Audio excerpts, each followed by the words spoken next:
வாழ்வது ஒரு முறை, வாழ்த்தட்டும் தலைமுறை. வள்ளுவர் வாக்கு யூடியூப் சேனல் அன்பு நெஞ்சங்கள் அனைவருக்கும் சிரம் தாழ்ந்த வணக்கங்கள். வாழ்க்கை என்பது வாழ்வதற்காகவா? அல்ல, கொண்டாடுவதற்காக. அப்படிப்பட்ட வாழ்க்கையை முடக்கி போடக்கூடிய தோஷம் ஒன்று இருக்கிறது. அது என்னங்க? அதுதான் முடக்கு தோஷம். சரி, அந்த முடக்கு தோஷம் எதனால வருது? அது ஏன் வருது? அது வாழ்க்கையில என்னென்ன பிரச்சனைகள்லாம் உண்டு பண்ணும்? இதற்கு தீர்வே கிடையாதா? இது குறித்த தெளிவான விளக்கங்களை நமக்காகவே எடுத்துரைப்பதற்காக நம்ம அரங்கிற்கு வருகை தந்திருக்காரு பாரம்பரிய திருவள்ளுவர் குல வம்சத்தில் தோன்றிய பொக்கிஷம், ஆதிகால பரிகார செம்மல், பிரசன்ன ஜோதிட ஞானி டாக்டர் திரு சுபம் மாரிமுத்து ஐயா அவர்கள் இங்கு வருகை தந்திருக்காரு. வாங்க நேர்களே, ஐயாவை சந்திப்போம். வணக்கம் ஐயா. வணக்கங்கம்மா, ரொம்ப நன்றிங்கம்மா. அனைவருக்கும் வணக்கம். பாரம்பரிய திருவள்ளுவர் குல வம்சம், பிரசன்ன ஜோதிடர் சுப மாரிமுத்து, திருப்பூர்லேருந்து இந்த பதிவு உங்களுக்காக. அம்மா ஐயா, வாழ்க்கை அப்படிங்கறது எல்லாருமே சந்தோஷமா வாழணும், உச்சக்கட்ட பிரம்மாண்ட வெற்றியை எட்டி பிடிக்கணும் அப்படிங்கிற ஒரு ஆசையோட தானங்க ஐயா வாழவே ஆரம்பிக்கிறோம். ஆனா வாழ்க்கையை முடக்கி போடக்கூடிய ஒரு விஷயம் இருக்கு அப்படின்னு சொல்றாங்க. அதுதான் முடக்கு தோஷம்னு எங்களை பயமுறுத்துறாங்க ஐயா. இது உண்மைதானா? அது அவ்வளவு வல்லமை படைத்ததா? அப்படி இருக்குனாக்க உங்களுக்கே உரித்தான பிரத்யேகமான ஆதிகால பரிகார முறைகள்ல இதற்கு தீர்வுகள் இருக்கா? கண்டிப்பாங்கம்மா, ரொம்ப சந்தோஷம். அதாவது முடக்கு தோஷம் அப்படிங்கிறது இன்றைக்கி உலகம் பூரா இதை ஓரளவுக்கு நம்ம கொண்டு வந்ததுனால மக்களுக்கு முடக்கு தோஷம்னா என்னன்னு எல்லாரும் திரும்பி பார்க்குறாங்க. அப்போது நம்ம வாழ்க்கையில் முடக்கு தோஷம் வேறு, முடக்கு வாதம் வேறு. எல்லாம் ஒரு சில பேர் என்னென்னா, ஒரு உடம்பில் வந்து ஒரு பெராலிஸ் ஆயிடுச்சு, அவர் முடங்கி கிடக்கிறாரு அப்படிங்கிறது அல்லங்க. இது ஒன்லி ஜாதக ரீதியாக வரக்கூடியது. முடக்கு தோஷமா ஒரு ஜாதகத்தில் முடக்கு தோஷங்கிறது ஒரு காலக்கணக்குங்க. ஜோதிடத்தில் இருக்கக்கூடிய ரகசியம். அந்த காலத்தில் ராஜாவே முடங்கிடுவார். அப்போ இந்த நாட்டுக்கே ராஜா முடங்கிடுவார்னா அதைய உலகத்துக்கு அவர் தான் வந்து படி இழக்கிறவர், சாப்பாடு போடுறவர். அவரே முடங்கிட்டாருன்னா அவரையும் ரெக்கவரி ஆக்கி அவர் இந்த உலகத்துக்கு ராஜாவாக இருந்து எல்லா மக்களும் சாப்பிட்டு வாழணும் இல்லைங்களா? அப்போ ராஜாவுக்கே அந்த சோதனை அந்த காலத்தில் இருக்குது. அப்போ அந்த ராஜாவுக்கே சோதனை இருக்கும்போது அப்போது அரண்மனை ஜோசியர் ஒருத்தர் இருப்பார். அந்த அரண்மனையில் இன்றைக்கி இந்த அரண்மனைக்குள்ளே எந்த கேடு இல்லாமல் ஒரு குழந்தை பிறந்தாலோ ஒரு ஆடு மாடு இருந்தாலும் எது இருந்தாலும் அது காலக்கணக்கு எழுதி வச்சு அதை பரிசுத்தமாக வச்சு காலம் நேரத்தை கணிக்கிறதுக்காக அரண்மனை ஜோசியரை ஆதி காலத்தில் அவங்களுக்கு ஒரு இடத்த கொடுத்து வச்சுருந்தாங்க. அப்போ ஜோதிடம் ராஜா காலத்துலேருந்தே வருது இல்லைங்களா? என்னங்க ராஜா, நீங்கள் இந்த கலர் தான் நீங்கள் போடணும், இந்த இதை யூஸ் பண்ணணும், இந்த கடவுளை தான் நீங்கள் கும்பிடணும், இப்படித்தான் நீங்கள் நடைமுறை சாத்தின்னு அந்த காலத்தில் ஒரு ஆலோசகர் இருந்துட்டு இருந்தாங்க. நீங்கள் ஒரு உதாரணத்துக்கு ஒரு பல்லாக்கு இருக்குது இல்லைங்களா? இந்த பல்லாக்கில் ராஜாவை எடுத்துகிட்டு போகும்போது பார்த்தீங்கன்னா முன்னாடி தீப்பந்தம் போகும், அப்புறம் அரக்கன் முன்னாடி போவார். அந்த ராஜா பக்கத்தில் வந்து பாராயணம் பண்ணிவிட்டு ஆலோசகர் சொல்கிறதுக்கு ராஜா காதில் பக்கத்தில் ஓதுறதுக்கு பக்கத்தில் ஒரு ஆலோசகர் இருப்பார். 4 பீமர்கள் வந்து தூக்கிட்டு போயிட்டுருப்பாங்க. அப்போ முன்னாடி அரக்கன் இருப்பாங்க, பின்னாடி அரக்கன் இருப்பாங்க. ஆனால் ஜோதிடம் ராஜா மட்டும் நடுமையத்தில் இருப்பாங்க. அப்போ இந்த ஆலோசகர் எது போகிறதுக்குள்ளே அந்த நாட்டுக்கு அறிவிக்கிறதுக்காக எல்லா ஆலோசகரும் இந்த நேரத்தில் நீங்கள் இப்படி நிற்கணும், இந்த நேரத்தில் பேசணும்னு சொல்லி அந்த காலத்தே ராஜாவை பாதுகாப்பு பண்ணினதே ஜோதிடர் தான். ஆனாங்க ஐயா, நம்ம ஊர்ல தானே ஜோதிடம் இவ்வளவு இருக்கு. அப்போ வெளிநாடுகள்ல பிரிட்டிஷ் பார்த்தீங்கன்னாக்கா ஒரு காலத்துல உலகையே ஆண்டாங்க. அவங்க எந்த ஜோசியமும் பார்க்கலையே. அது விஞ்ஞானபூர்வமாக அவங்க ஜாதகத்தை அவங்களுக்கு அவங்களோட பாரம்பரியம் டேட்டா பர்த்தை எடுத்து ஜாதகத்தை கணிச்சு உனக்கு இப்படி நடக்குன்னு அந்த காலத்தில் சொல்லாதனால அவங்க அதை கண்டுக்காமல் அவங்க வேலையை பார்த்துட்டு இருந்தாங்க. எப்போவுமே சொல்லாத காதல் செல்லாமலே போயிடுமா, மனசுக்குள்ளேயே வச்சுருந்தா எப்படி தெரியுங்க? அப்போது எல்லாத்துக்குமே ஒரு ஆனான்னு ஒரு குழந்தைக்கு போட்டு காமிச்சா இது ஆனாதான் அப்படிங்கிறத அதை தொட்டு காமிக்கும். அந்த காலத்தில் கரடு முருடாக வாழ்கிற காலத்துகளில் எதை உருவாக்குனாங்களோ அந்த எதை உருவாக்குனாங்களோ அதுதானே நம்மளுக்கு தேவை. அப்படி இருக்கிறதுல நம்ம ஜாதகத்தில் 12 ராசியில் 9 கிரகங்களும் சுழற்சி ஆகும்போது அந்த கிரகம் வந்து சுழற்சியாக நம்ம ஜாதகத்தில் வந்து அந்த அலைவரிசை நம்ம மேலே பட வேண்டியது. அந்த அலைவரிசை படலையும் போது நம்மளோட கர்ம என்னமோ ஒரு கர்மா கடவுள் நம்மளை லாக் பண்ணி வச்சுருவார். லாக் பண்ணி வைக்கிறதே எதுக்குன்னு கேட்டிங்கன்னா, ஒரு சோதனை வந்ததுக்கப்புறம் தான் நம்ம தேடுவோம். அப்போ பிறக்கும் போதே ஒவ்வொருத்தரோட ஜாதகத்திலேயே முடக்கு தோஷம் எப்படி வரும்னு கேட்டிங்கன்னா, சூரியன் நின்ற நட்சத்திரம் எதுவோ அந்த வீட்டுக்கு தான் அந்த ராசிகள் முடங்கி போகும். சூரியன் நின்ற நட்சத்திரம், இது வரைக்கும் சந்திரன் நின்ற நட்சத்திரம் தான் உங்கள் ராசி. உங்களுக்கு சந்திரன் வந்து ரேவதி நட்சத்திரத்தில் நிற்கிதுன்னா அது ராசி. அதே போல் சூரியன் நின்ற நட்சத்திரம் எதுவோ அதுதான் அப்பாவுடைய உயிர் கருவோய் அம்மா கர்ப்பத்தில் வச்சு ஒரு குழந்தை பிறக்கும். இப்போ கரு உருவாகும் போதே கர்மா உருவாயிருங்க. கரு உருவாகும் போதே கர்மா உருவாயுது. இதுதாங்க விஷயம். இந்த ரகசியத்தை முதல்ல நம்ம தெரிஞ்சுக்கிட்டாலே போதுமானது. சூரியன் என்ற நட்சத்திரங்கிறது யாருடைய ஜாதகமாக இருந்தாலும் அந்த சூரியன் எந்த நட்சத்திரத்தில் இருக்குதோ அந்த நட்சத்திரம் தான் அப்பாவுடைய கரு உருவான நட்சத்திரங்க. எல்லா காலமும் வாழ்கிறாங்க, எல்லா காலமே அவங்களுக்கு கன்சீவ் ஆகுதுங்களா? கடவுளாக பார்த்து இந்த வருஷத்தில் இந்த மாதத்தில் இந்த கிழமை இத்தனை மணிக்கு இவங்களுக்கு கரு கொடுத்தால் இந்த குழந்தை 10 மாதம் கிளம்பிச்சு வெளியே வருங்கிறது பிரபஞ்ச ரகசியம். அப்போது ஒரு சூரியன் என்ற நட்சத்திரம் எதுவோ அதுதான் நம்ம ஜாதகத்தில் முடக்கு தோஷம். அப்போ சூரியன் என்ற நட்சத்திரத்துக்கு 12 ராசியில் அது அவங்களுடைய நட்சத்திரத்திலேருந்து அது மூல வரைக்கும் அதனுடைய கணக்கு பாருங்கள். அதெல்லாமே அந்த ஜோதிட கணக்கில் நம்ம கொண்டு வந்து மூல நட்சத்திரத்து வரைக்கும் எண்ணி அந்த மூல நட்சத்திரத்துலேருந்து ஒரு கால்குலேஷன் போட்டு அந்த முடக்கு தோஷத்தை கண்டுபிடிச்சி அந்த முடக்குக்கு உண்டான கோவில் எங்கே இருக்குதுன்னு கண்டுபிடிச்சி அந்த கோயிலுக்கு போயிட்டு வந்தால் தான் அந்த முடக்கு தோசை நிவர்த்தி ஆகும். இப்போ ஒன்றும் இல்லைங்க, லக்கணம் முடங்கிருச்சு. ஒரு உதாரணத்துக்கு லக்கணம் முடங்கிருச்சுங்க. ஒருத்தருடைய ஜாதகத்தில் ஏதோ ஒரு லக்கணம் சொல்லுவாங்க, அந்த லக்கணமே முடக்கு தோஷமாயிருச்சுன்னா முதல் ஜாதகரே முடங்கிடுவாருங்க. உங்கள் வீட்டில் நம்மக்கிட்ட ஜாதகம் பார்க்க வரும்போது பார்த்தீங்கன்னா யாரோ ஒருத்தர் ஜாதகம் பார்க்க வருவாங்க.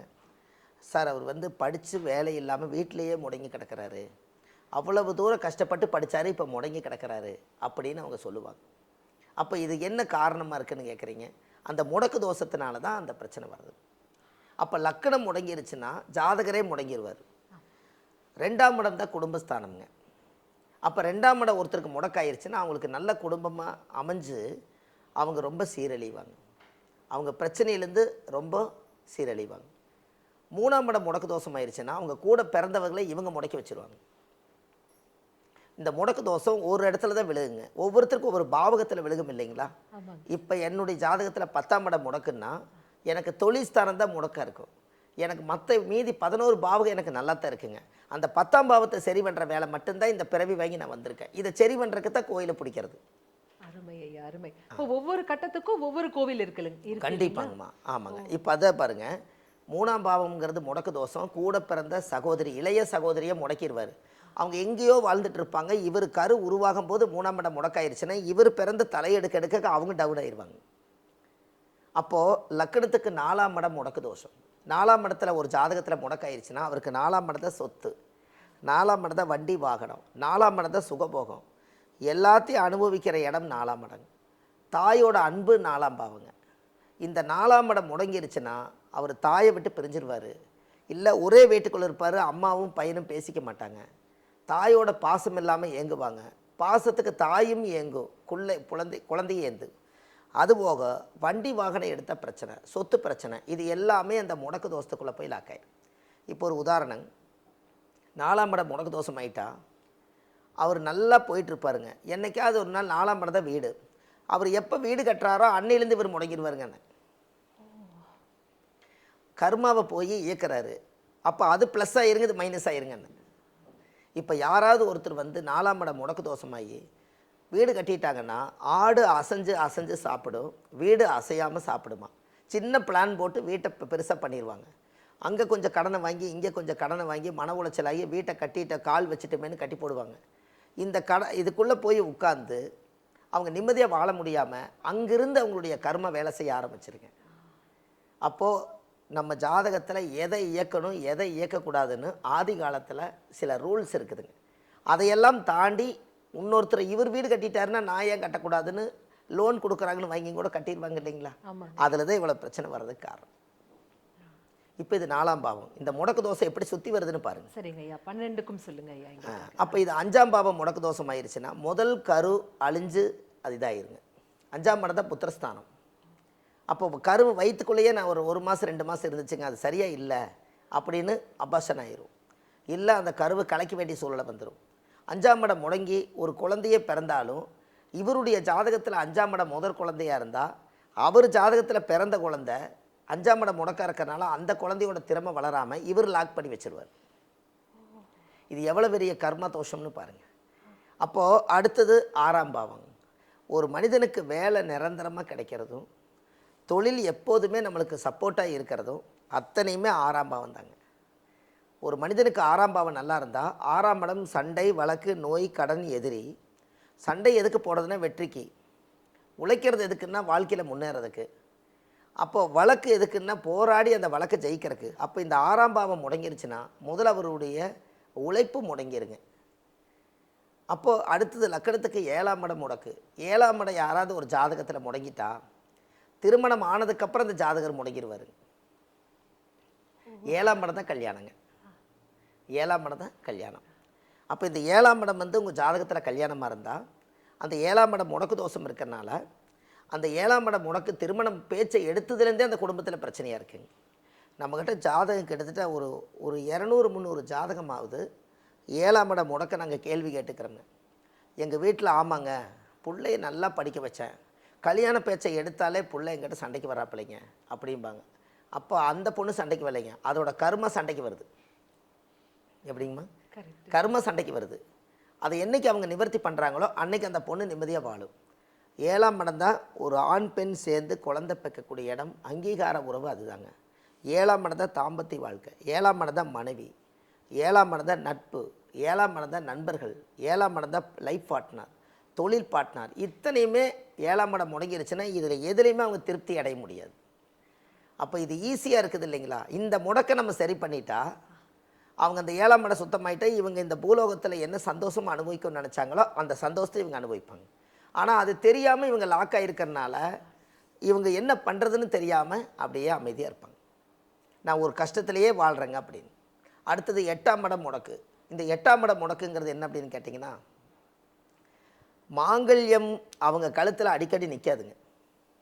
தாலியும் கட்டியிருப்பாங்க, எனக்கு தானாக கழண்டு விழுகுதுங்க. ஆனால் கணவருக்கு ஒன்றும் ஆகாது. 8ஆம் இடம் முடக்காக இருந்தால் ஒன்றும் ஆகாதுங்க. திருமணம் ஆனதுக்கப்புறம் மாங்கல்யம் வந்து அடிக்கடி கழண்டு விழுகுதுங்க. நீங்கள் பெரியோர்களால் நிச்சயிக்கப்பட்ட திருமணத்தினுடைய மங்கலியத்தை நான் உண்டியில் போட்டேன், இப்போ வேறு தாலி தான் கட்டிக்கிறீங்க, நீங்கள் சொன்னது சரிதான், இப்படி மாற்றுவாங்க. அப்போவே நம்ம தெரிஞ்சுக்கலாங்க. அப்போ அந்த மங்கலியம் முதல் தாலி அதில் இல்லை, 1000 பேர்த்துக்கு முன்னாடி அர்ச்சனை பண்ண தாலி இல்லை, அது இழந்துட்டு இன்னொரு தாலி கட்டியிருப்பாங்க. இந்த 8ஆம் இடம் முடக்க இருக்கிறவங்களுக்கு அந்த மாங்கலியம் வந்து இதாகாது. அதுக்கடுத்து 9ஆம் பாவம். முதல் ஒரு ஜாதகத்தில் 9ஆம் இடம் முடக்கு தோஷம் இருந்தால் நம்ம தாத்தா முப்பாட்டா செஞ்ச கோவில் தானம் தர்மம் புண்ணியம் இருக்குது இல்லைங்களா, இதெல்லாமே லாக் ஆகி நின்றுக்கும். இந்த ஜாதகக்காரர் அனுபவிக்க முடியாதுங்க. கடைசி நேரத்தில் தாத்தா வந்து காப்பாற்று, என்னோடய புண்ணியம் வந்து காப்பாற்றுங்கன்னா இந்த 9ஆம் இடம் முடக்காக இருந்தால் இந்த சாமி தெய்வம் தானம் தர்மம் எல்லாமே லாக் ஆகிருங்க. இவர் ரொம்ப கஷ்டப்பட்டுக்கிட்டே இருப்பார். அவர் தான் கோயிலுக்கு போயிட்டு வந்தாருன்னா பிரச்சனை அதிகமாகிறதுக்கு காரணம். 9ஆம் இடம் தான் தெய்வம். முடக்கு அங்கே இருக்கிறனால அதுக்கு என்ன காரணமாக இருக்குது அப்படின்னு கேட்டிங்கன்னா, அந்த காலத்தில் ஏதாவது ஒரு குலதெய்வத்தை எடுத்து நடத்துவாங்க. ஏதோ இவங்களுடைய ப்ரெஸ்டேஜ் பிரச்சனையினால், ஊர் பிரச்சனையினால் குலதெய்வத்தை பூட்ட வேண்டிய சூழலை வந்து திறக்காமே பல வருஷம் இருந்திருப்பாங்க. அந்த தெய்வ சாபங்கள் எல்லாம் அந்த குடும்பத்துக்கு இருந்தால் தான் அந்த 9ஆம் இடம் முடக்கு தோசை வரும். அப்போ அவங்களுக்கு பரிகாரமே என்ன அப்படின்னா, நீங்கள் ஒரு கோயில் கட்டி கும்பாபிஷேகம் பண்ணி இந்த ஊருக்கே அன்னதானம் போட்டிங்கன்னா அந்த முடக்கு தோசை நிவர்த்தி ஆகும். என்னங்கம்மா? அருமை ஐயா, அருமை. அப்போ 10ஆம் இடம் முடக்குங்க.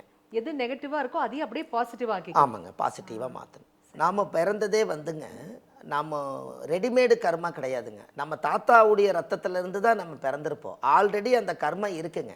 நம்ம ஃப்ரெஷ்ஷாக பிறக்கிறதுக்காக நம்ம என்ன தான் நம்ம ஆல்டர்னேட்ஸ் பண்ணாலும் பிறக்கும் போதே விதிக்கப்பட்டதுங்க. ஒரு ஒரு ஒரு திருமணம் எப்போ முடிவாகுதுன்னு சொல்லுங்கள். அந்த குழந்தை பிறந்த போதே இல்லைங்களா, அவருடைய ஜாதகத்தை வச்சு அதில் நமக்கு தெரிஞ்சிடும் இல்லைங்களா. அது எழுதி வச்ச ஃபிக்ஸடு. ஒரு கல்யாணம் நடக்கிறதுக்கு 2.5 வருஷத்துக்கு முன்னாடியே கர்மா எழுதப்படுதுங்க. யாருக்கு திருமணமாக இருந்தாலும் 2.5 வருஷம் ஆகுங்கண்ணே. 2.5 வருஷத்துக்கு முன்னாடியே மாப்பிள்ளையும் பொண்ணையும் அது ப்ரிப்பேர் பண்ணிகிட்டே இருக்குங்கண்ணே. அது ஏன் அப்படி ப்ரிப்பேர் பண்ணுது அப்படின்னு கேட்டால், கடலோட உப்பு எங்கே இருக்குதுங்க, நார்த்தங்காய் எங்கே இருக்குது, இந்த 2 ஒரே ஜாடியில் போட்டிங்கன்னா ஊறுகாயாக இருக்குது, டேஸ்ட்டாக இருக்குதுங்கிறீங்க. அது மாதிரி வாழ்க்கை அமைக்கணும்னா கடவுள் எங்கெங்கே வச்சுக்கிறார் வருங்க பொருளை. கடலோட உப்பு கடல் கரையில் இருக்குது, நார்த்தங்காய் நாட்டுக்குள்ளே இருக்குது. இந்த 2ஐயும் அறுத்து போட்டால் ஊறுகாய் டேஸ்ட்டாக இருக்குதுன்னு நம்ம சுவையாக சாப்பிட்றோம். அதே மாதிரி தான் வாழ்க்கை சுவையாக இருந்துச்சுன்னா நம்மளுக்கு தேடல் எதுவும் இருக்காதுங்கிறக்காக அப்போ ஒரு பொருளை ஒரு இடத்துல வச்சுக்கிறத இதை 2.5 வருஷமாய் கொண்டு வந்து அவர் சேர்த்து வருங்கண்ணே. கர்மாகாரகன் யாருங்க? கர்மாகாரகன் சனி.